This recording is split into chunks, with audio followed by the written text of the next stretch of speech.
Hello guys, welcome back to my channel Mohinaz official. So ఇవాళ మనం సేమియా కీర్ ఎలా చేయాలో చూసేద్దాం. సో ఫస్ట్ మనం ఇలా ఒక బాండి పెట్టుకొని దానిలో మనం కొంచెం గీ వేసుకొని సేమియా వేసుకొని బాగా గోల్డ్ కలర్లో వచ్చేటట్టు కలుపుకోవాలి.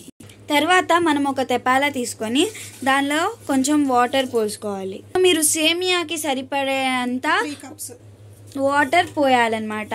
3 cups ఆఫ్ వాటర్ పోయాలన్నమాట. సో మీకు చూపిస్తున్న విధంగా ఇలా గోల్డ్ కలర్లోకి సేమియా వచ్చినంత వరకు అది తీసేసి ఇప్పుడు మనం ఒక 2 minutes మిక్స్ చేసిన తర్వాత స్టవ్ ఆపేసి ఈ నీళ్ళల్లో పోయాలి. మనం ఇందాకలా 3 cups ఆఫ్ వాటర్ పోసాం కాబట్టి సో ఆ సేమియాకి సరిపడినంత వాటర్లో మనం సేమియా అనేది వేయాలి. మరుగుతున్న వాటర్లోకి సేమియా అనేది వేసుకోవాలన్నమాట.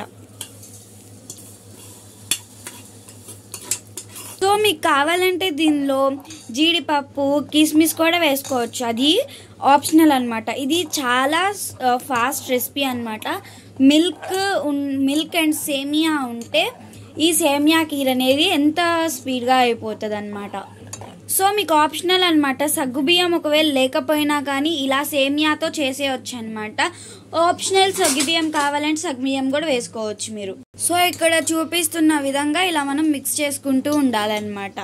సో మీకు సేమియాలో సరిపడేంత షుగర్ వేసుకోండి. సో మేమైతే 2 cups ఆఫ్ షుగర్ అయితే వేసుకున్నాం. మీకు ఎంత కావాలంటే మీ సేమియాకి తగ్గట్టు మీరు వేసుకోవచ్చు అనమాట. సో మీరు ఇక్కడ చూపిస్తున్న విధంగా షుగర్ వేసుకుని మిక్స్ చేసేయాలన్నమాట. సో షుగర్ వేసుకున్న తర్వాత మనకి సేమియా ఎలా ఉంటుంది అలా వచ్చింది అనమాట. సో ఇలా రావాలన్నమాట షుగర్ వేసిన గానే.